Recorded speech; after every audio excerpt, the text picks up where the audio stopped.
Welcome to Afra Global 24, your trusted source for breaking news, deep insights, and stories shaping Africa and the world.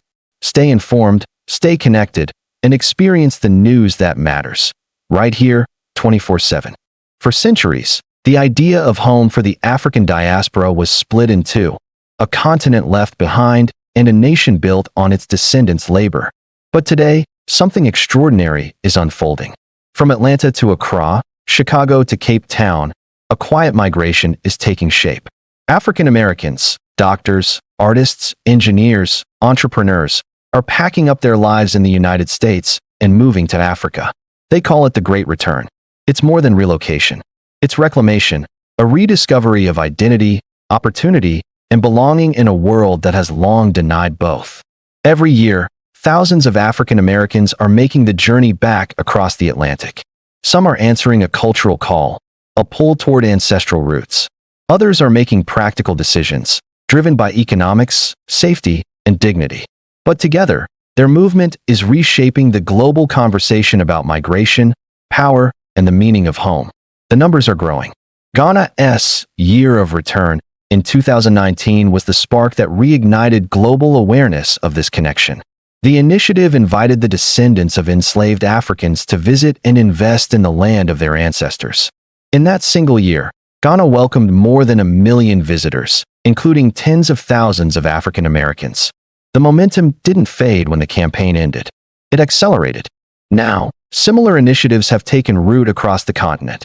In Sierra Leone, Nigeria, Rwanda, and Tanzania, governments are offering dual citizenship, business incentives, and land ownership opportunities. For many African Americans, this is not just a symbolic gesture. It is a real chance to build generational wealth and live free of the racial weight that shadows daily life in the United States. To understand this exodus, one must look at what African Americans are leaving behind. In the U.S., systemic racism remains woven into the fabric of society, in policing, education, housing, and healthcare. The promise of equality, though written into law, often fails in practice. High-profile cases of police brutality, economic disparities, and cultural alienation continue to reinforce a painful truth. For many African Americans, the American dream feels like an illusion designed for someone else. Economically, the challenges are stark. The median wealth of Black families in the U.S. remains less than 1/10 that of white families. The rising cost of living, student debt, and stagnant wages have left many young professionals questioning whether the sacrifices of their ancestors have yielded real freedom. For some, the breaking point was political: years of division, violence, and social unrest that revealed how fragile the country's moral foundation had become. For others, it was emotional: the daily exhaustion of being seen not as individuals, but as symbols. In interviews across social media and diaspora networks, one phrase appears again and again: "I wanted to breathe." Africa, for many of these returnees, is not simply a destination. It's a spiritual homecoming. For centuries, the Atlantic was a wound, a divide between those taken and those left behind. Now, the same ocean has become a bridge. Across the continent, new communities are emerging, enclaves of African American returnees blending with local residents, sharing ideas, and building something new. In Ghana's capital, Accra, neighborhoods like East Legon and OSU have become cultural crossroads. Restaurants serve soul food with jollof rice. Art galleries display works that merge diaspora symbolism with African tradition. In Senegal, Black entrepreneurs from the U.S. are opening ecotourism lodges and tech startups.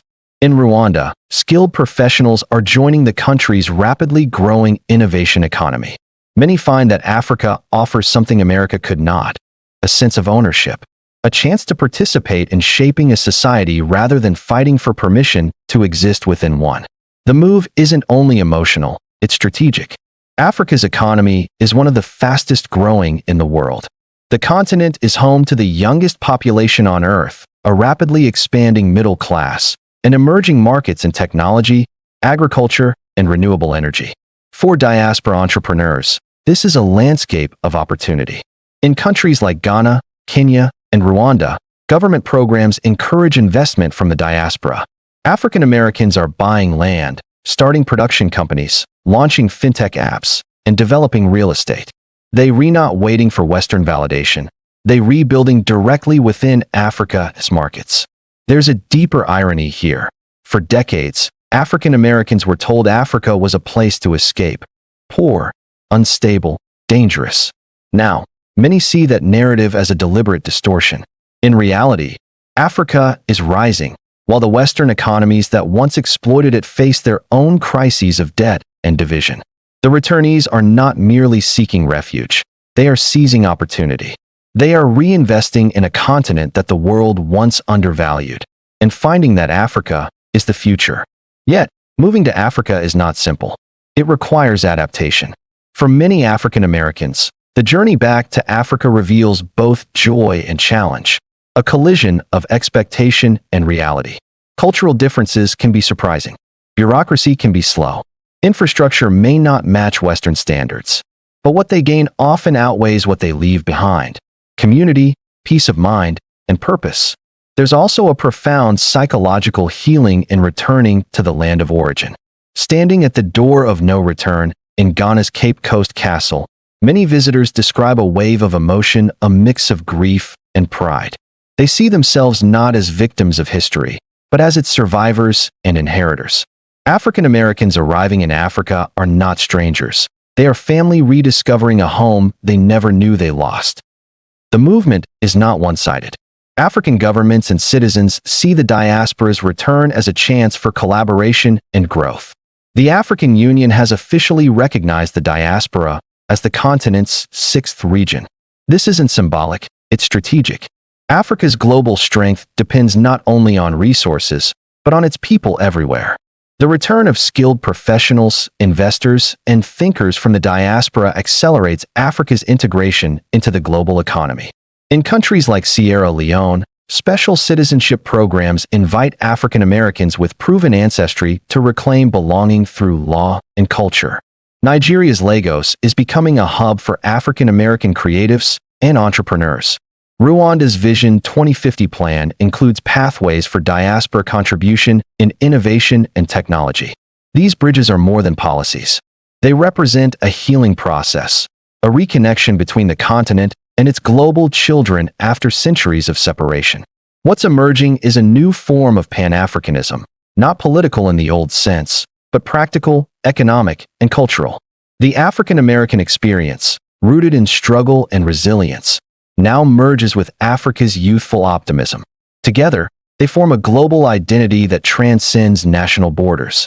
From music to technology, fashion to film, this exchange is reshaping how the world perceives Blackness itself. Platforms like YouTube, TikTok, and diaspora podcasts amplify these voices, sharing success stories of relocation and entrepreneurship. What once seemed like a radical dream is now a growing reality, a collective return, one flight at a time. And as this movement grows, it challenges the old narratives of dependency. Africa no longer appears as a charity case, but as a center of innovation and leadership, a place where the descendants of the enslaved are writing the next chapter of freedom. Still, this transformation comes with real obstacles. Not every return story is smooth. Some face bureaucratic hurdles with visas, property laws, or business regulations. Cultural misunderstandings can create tension. The idea of returning home can sometimes clash with local realities, where identity, class, and history intersect in complex ways. There are also critiques within African American communities. Some argue that leaving the U.S. surrenders the fight for justice at home. Others counter that the move strengthens global Black influence by building power outside Western systems. The truth lies somewhere in between. The Great Return is not about abandoning one world for another. It's about connecting both, building bridges of power, economics, and culture across the Atlantic. The timing of this movement is significant. The 21st century is witnessing the decline of old empires and the rise of new power centers. As Western economies grapple with debt, inflation, and political instability, Africa's potential becomes undeniable. The continent holds the world's largest reserves of critical minerals, the youngest workforce, and vast renewable energy resources. In this global rebalancing, the African diaspora becomes a strategic force, capable of linking capital, innovation, and global networks to the continent's growth. African Americans, long at the margins of Western power, now find themselves positioned at the center of a new global paradigm. They are not merely returning. They are transforming Africa into a hub of influence that extends across continents. Ultimately, this story is about belonging. For many African Americans, the United States has always been both home and exile, a place of birth but not acceptance. Africa, by contrast, offers the chance to redefine what home truly means. It's not about escaping hardship. It's about reclaiming identity. The return to Africa represents a turning point in history, where descendants of the displaced no longer see themselves as lost, but as found. They are engineers building cities, artists reviving culture, educators shaping the next generation. They are part of a continental awakening, a quiet revolution grounded in pride, purpose, and power. As one returnee in Accra put it, "We came here to build the future our ancestors dreamed of." The Great Return is not an end. It's the beginning of a new era, one in which Africa is no longer a memory of loss, but a promise fulfilled.